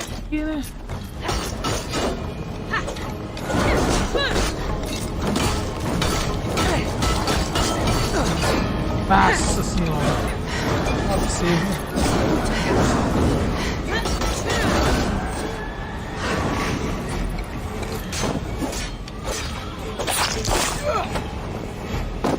Ah, luta. Enough, cracking. Arrest your demons. So we just saw here that Regan belongs to something called the Daughters of Lyria. Yeah, that's correct. By finding the other daughters, you'll get a little bit more backstory on who they are, so we don't want to spoil that too much. But it creates like a sort of greater story that is not on the main path in any way, but it is still very rich and adds to the lore of this world and actually plays into history. So we just had a really exciting, really intense boss battle. I think it's time for something a little bit more relaxing and calming now. Yeah, it's all about pacing yourself with the highs and the lows. So here we have a low chill moment of what we call building a cairn. So Eivor, as she explores the world, will find these sort of meditative areas where you have a pile of rocks that you could just stack on top of one another using physics. And I mean, yeah, the ultimate goal is to try and get the highest pile of rocks, but really it's about taking in the sights, relaxing, taking a step back, and just building something. Together we stack stones into cairns. These? Pega a pedrinha. Think of this as a test of mind and wit. Stack the cairn stones high and wide into any shape you like. I mean, you can spend as much time as you want building these things, making them as high as you want, as weird as you want. I'm sure like a lot of these stuff will end up on the internet, like people comparing structures. And the cool thing is that once you've built it and you decide to get out of it, it sort of stays there. And so that's yours, right? And until the moment where you come back and you want to build a new one. It's sort of cool that we were able to give that to players to express themselves. At this point in the demo, we've explored East Anglia, we've met some children, we've broken into a house, we fought a boss, we built a cairn. I think now it's finally time to go and head off to Oswald's wedding. Yeah, so this is the moment it's all been building up to. By the moment you get into the territory, it's sort of like mentioned by Oswald that he's trying to get married with his Dane lady. And so as you go through the arc, that's sort of like the underlying thread. Really, it's about Rued creating turmoil in the territory and helping Oswald sort of get above that and show that he's a good leader. And so you finally, after going through all of that arc, finally get these two together, go through their wedding, and you're invited to attend the ceremony. And then all the activities and fun times that comes afterwards. Yeah, as much as we've seen the brutal side of England, it's nice to see the joyous side of it as well. Yeah, and it's something we really wanted to play on in Valhalla, where being a Viking is not only about being a raider or a warrior. I mean, there's revelry, there's feasting, there's partying that goes, and like if someone knows how to party, it's a Viking. And so here, this is one of our opportunities to sort of show what a sort of Viking gathering is. And what's cool here is it's a good alliance of Norse culture with Saxon culture, sort of smashing those two things together and building bridges. Yeah, I mean, what's a wedding without some drunk archery, right? Yeah, so like anything can happen in a Viking event, right? Eivor, yeah, here, just get drunk, shoot some arrows. Barely a challenge. Steady all, and ready yourself for the wedding race. The king and his bride against all! My king! He... So here we see the decision I made to spare Rued came back to bite us. Yep, that's the decision you made, coming back. So as we said before, all of your decisions have consequences, and this is a big one. I challenge you. I accept. You're basically presented with the option to sort of step in for Oswald, fight the fight for him, or let him go and fight his own fight. Yeah, personally, I chose to fight myself because I thought Eivor is the type of person who likes to finish what she started. Plank by plank, and a dead king cannot keep his oaths. Let me finish this. Oswald, you gutless Arya swine! I'll slay the wolf-kissed, then hang you with your own tongue. How does this encounter with Rued differ from our previous fight with him? So at this point, you've eliminated his wolf, so it's just him. And so he's angry at this point, and so he will start using his big gun abilities like fairly earlier on in the fight. So it's way more vicious, way faster. There's less strategy. He goes literally swords blazing at you. And so this is a fight to the death.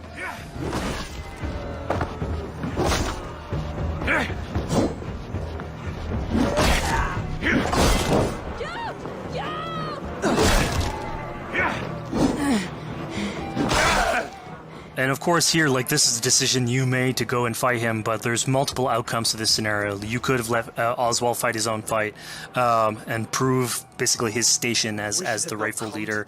If you had eliminated Rued, obviously this would not have happened. It would have been a slightly more joyous occasion. But ultimately, in all scenarios, you still have an alliance with Oswald. He's proven to be the right leader for this territory and to be a good ally for you. A great service. I promised you an alliance, and now you have it. And one day I will need you to make good on that alliance. So we're about to take off from the wedding, but Eivor decides it's a good idea to check up on her friend Finner.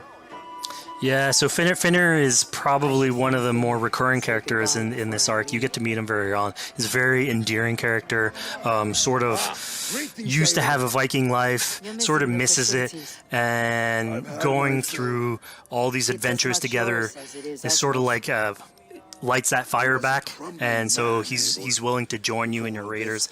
So he's one of many raiders that you'll encounter in the game, and you can sort of recruit, bring back home, and then have them sort of join you on your adventures on the longship. He can tell you these stories that we're telling you about. You get to know a little bit more about him. So again, it's a fun way to sort of discover more about these characters that you meet and bring them along for adventures. Together. I'll gather my things. Well, folks, we've come to the end of our Assassin's Creed Valhalla playthrough. Fizz, thank you so much for joining us. When and where can people play it? Assassin's Creed Valhalla will be out on Xbox Series X and PlayStation 5 and is coming to Xbox One, PlayStation 4, PC, and Stadia on November 17th.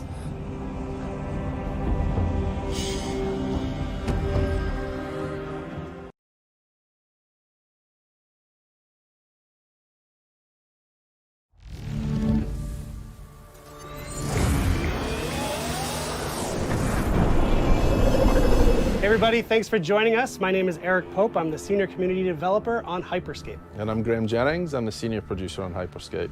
Hyperscape's now in its open beta phase, so you can go to Uplay and download it directly.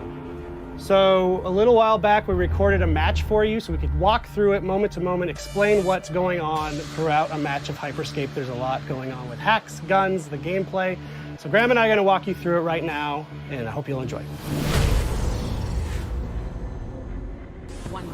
So at the start now, you'll see the insertion phase. There's the 3 of them in the squad, so they're trying to decide on where they want to go. It looks like Helios, which is one of the landmarks, is going to be one of the choices. So all the places we're seeing on the map right now with like a name above it, that tends to be a higher loot area, would you say? For one of the big yellow letter ones like this one, this is one of the landmarks. Landmarks tend to have higher density and higher quality loot overall. Which also means most people will be going there, so you might have... Usually have a few more friends if you go to a landmark. So in this case though, he's gone outside and he's found a supply crate. So he's starting to loot these instead, so he's looking for both hacks and weapons within those. Right, so the looting phase, many folks will be familiar with, but in Hyperscape you do have those supply crates that you may be lucky enough to find. And what's the deal with supply crates? So supply crates are placed around the world, so you'll hear them and then you can go and find them, and then inside them you'll find weapons and hacks. Usually you find slightly better weapons and hacks within them. Here now we've switched, so we're looking at Chimera instead. So he's in the landmark, he's in Helios now, and he's still in the looting phase. But as you can see from the red triangle up there, there's actually some friends, or not friends, in there with him just now. Yeah, so the action gets started, okay, right here. Yeah, so he's one-on-one, he's going with the Mammoth shotgun against someone who's using the heal hack at the minute, which is the red circle you can see. So that player's taking extra health at that point. Which looks like it helped him hold his ground. I believe it helped him survive at that point. There seems to be a few other players in here just now. So the combat started and elimination's got his first kill. Sectors will soon be collapsing. Oh no, so he's just been eliminated actually. Yeah. So he just, he's been eliminated and he's turned into an echo now. So he's going to wait for his friends to bring him back. So he's going to go to one of these restore points, which are basically places where someone else from another squad's been eliminated, and you can be restored and brought back to life at one of those points. So the action pretty much never stops in the game. If you're eliminated, you're not out. You can inform your squad as to what's going on, and then you can call to be restored at one of those points. There's plenty of people, like you said, who ended up at Helios at the end. There's at least 3 other squads. So we can also see when you have a teammate who needs a revive, it's called out on your... Yeah, the green icon you can see at the side is him calling for a revive at this point. So Mr. Gomi's busy eliminating other players, which will cause more revive points to appear as well. This guy's low on health, so I don't think he's going to last long. Okay, so I see once someone's eliminated, they drop a revive point that you can use. What you'll actually see at the minute now is both Chimera and Elimination are both echoes, so it's just Mr. Gomi by himself at present time. So can he survive this and get through? He's going again. There's still a few other players in here, that's for sure. So that was the slam hack he used there. So basically he projected himself up in the air, he landed, he dealt some damage, and he's managed to eliminate the other player. Yeah, he got the elimination with it, which is pretty good. And then he's starting to bring back Chimera at this point, so he's now back into the game. Right. So he's got to reloot and find new weapons again, because when you are eliminated, you go back to just your melee weapon. Okay, so you don't hold on to your gear when you get eliminated. No. So this is the start of the decay you can see. So you see all these blue triangles that are appearing. This is how we basically do, map size reduction and zone reduction to bring players towards a smaller map into the center. So instead of having a circle that shrinks, we've decided to actually dissolve the map. And is it kind of the same? Will you always know which districts are decaying first? You can see from the map when you bring it up what's going, and you'll also see the icon when he turns on the left-hand side of the screen a second ago, which shows you where the safe area to go is. So at the top it will show you sector is closing, and then you've got the little icon of the person running with a distance against it. That tells you where to go to the next safe place.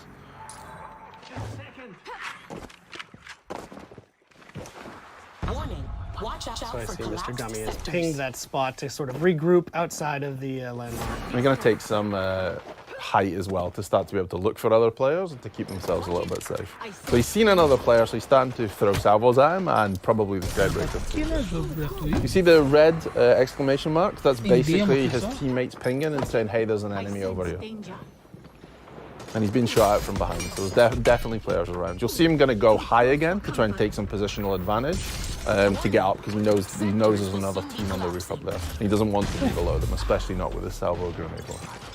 Well, what I'm noticing is that they're doing a good job of switching from street level to the rooftops. Is that kind of a good way to approach a game of Hyperscape, to not just stay in one area? You should really use the variety between streets, interiors, and rooftops for navigation and to keep yourself safe. Rooftops are great to see what's going on, but you're also then a target to snipe. So you really need to adjust height and interior, exterior as you go, just to keep yourself safe.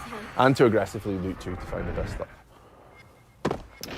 So he just picked up a golden skybreaker. What does the gold mean? That is the top tier of skybreaker. So basically, you can have a level 5 skybreaker, which is what he just picked up. We will fusion weapons together. So if you have a skybreaker and you find another skybreaker, it will go to level 2. Find another one, it will go to level 3. And what he has now, as you can see in the bottom bar there with the yellow, he has the top tier of the skybreaker, so this does more damage. So each time you fusion something, a weapon or a hack, it will go up in various different abilities. So you're basically, just to loot up, to fuse up, you just need to find a duplicate of your weapon or hack, and that's all. Yeah.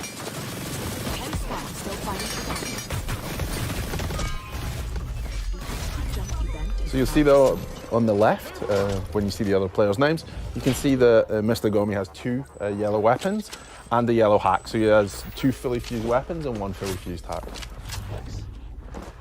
And how does healing work in this game? So healing will either work by, I took damage and then I retreated and your health bar will come back up, or if a player has a heal hack, which he actually does at present time, so you see that in the bottom it says heal, he can throw that on the ground and then there'll be an AoE of heal, so both you and your teammates can come into it and it will heal you. And enemies cannot heal up in that same AoE? They can't heal up in your AoE, but they could also use the heal hack themselves if they wish. Cool. So you see them now, they're starting to hunt again. I guess I've heard some other players, because you can see them starting to move around, and there's a sense that they're not alone at this point. And there's a ping for an enemy, so yeah, the combat started again. So this guy finds himself in the middle of a bunch of the 3 players, so he's not in the best spot just now. And yeah, that's the end of it.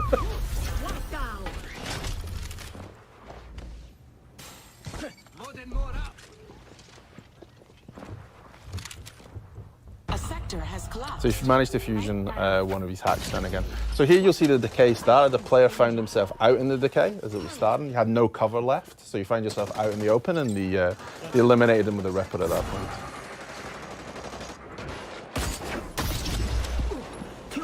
And another one down for elimination. He seems to be on a roll at this point. And now he's fully fused his sniper rifle, the Protocol V. Still quick check, just make sure there's no one else coming in. You don't want to have someone behind you at the last minute. 5 squads. So there's still 5 teams left. Mr. Gomi, he's still rolling with the skybreaker at this point. The decay's starting to happen in this region too. It's starting to move forward a little bit. They have a nice variety of weapons between them. You know, someone's got a salvo, there's a skybreaker, there's a Ripper. They really split in terms of hacks and weapons, so they have a nice diverse selection in terms of game style. So you see him go up high now, he's probably going to use the skybreaker. And he has, and that's the end for Takeshi Kazuya. Takeshi Casualing, so now you mentioned that username. You'll notice, if you've been watching the feed, the usernames all seem pretty similar in this match. What's the story with that? So this is the feature we call streamer protection. So it allows you to anonymize who's in the game. So that's exactly what you can see now. This poor player has managed to find themselves in the corner and tried to hide. Unfortunately, they've been chased in there by someone with a fully fused salvo. So that was kind of the end for them. Dangerous. So they've swapped now and they've gone to the Mammoth instead. So they've swapped out the shotgun. So it's quick to change your playstyle. You can easily find another weapon you like, and you can adjust based on map size, how many players are left, and continuously adjust. And that countdown that just finished was a health kit event. What does that mean? What are these events? So basically in the top right now, you'll see the cross and it's kind of ticking down. So this is said that this is the time left for the health kit event. Basically, every match, there will be cards played which change what happens in the match. So this was the health kit event. There's things like low gravity 2, which projects up in the air and you can jump over. And are these just random, or are players triggering these events somehow? So there's two different ways this happens. So there's a game master, Grace, who plays them in this case. Or if there's a streamer in the game, the streamer's viewers will get the chance to vote for which one they want to see. So it'll pop up, there'll be 3 different options, and then whichever gets the highest number of votes will be the one that's played in the game. So viewers are directly impacting the streamers. That's through the Crowncast extension. Through the Crowncast Twitch extension. Cool. So here you see that you got caught in the decay then and fell through the building, so trying to move back in. There's only 3 teams left now, so we're starting to get towards a smaller map size, so it's going to become chaotic shortly. And they're just on the edge of this landmark. Of Red Tiger, so they're heading up. Here you'll see at the top it says crown appears in 10 seconds. So basically we have a crown that spawns in the wall. If a player grabs the crown and manages to hold onto it for 45 seconds, they will win that game through what we call crown victory. The only downside to that is once you've picked up the crown, everyone can see where you are and everyone's going to chip you. So yeah, he's got the crown, the countdown is on. As soon as, if he were to get eliminated, it would drop and that countdown would go away, right? Yes, and then whoever picks it up next, that person, the countdown will start again for them. And that's only one of the 2 ways you can win a match of Hyperscape, right? Yeah, you can win via the crown if you want to take it and maneuver. This is why you'll see the really high up to own the higher space, or you can eliminate all the other teams. You could sneak around and grab that crown and survive. If you use your hacks well and you use your movement and hide a lot, then yeah, you could possibly grab the crown, get to the end, and then win via a crown victory. Wow. There it is. A screen I'll never see.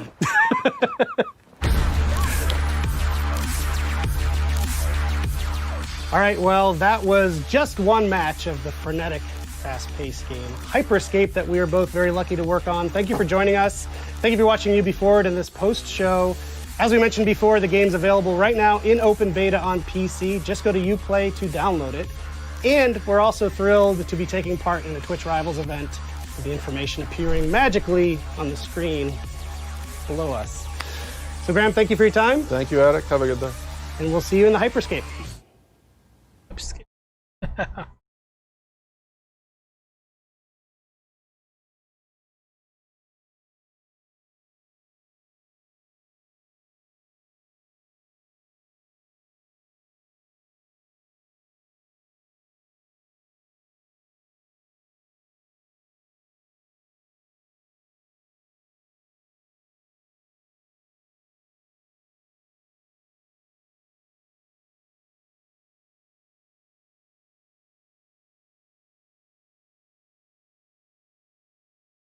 É isso aí, galera. Pô, 10 pouquinhos aí. Não consegui pegar o 2. Pra. Certo. Tá lá. Jogos grátis não tá. Acabou. Beleza, fica assim. Valeu, galera que tá aí. O like aí. Vamos que vamos. É nóis. Obrigadão. Se inscreve no canal aí. E vamos.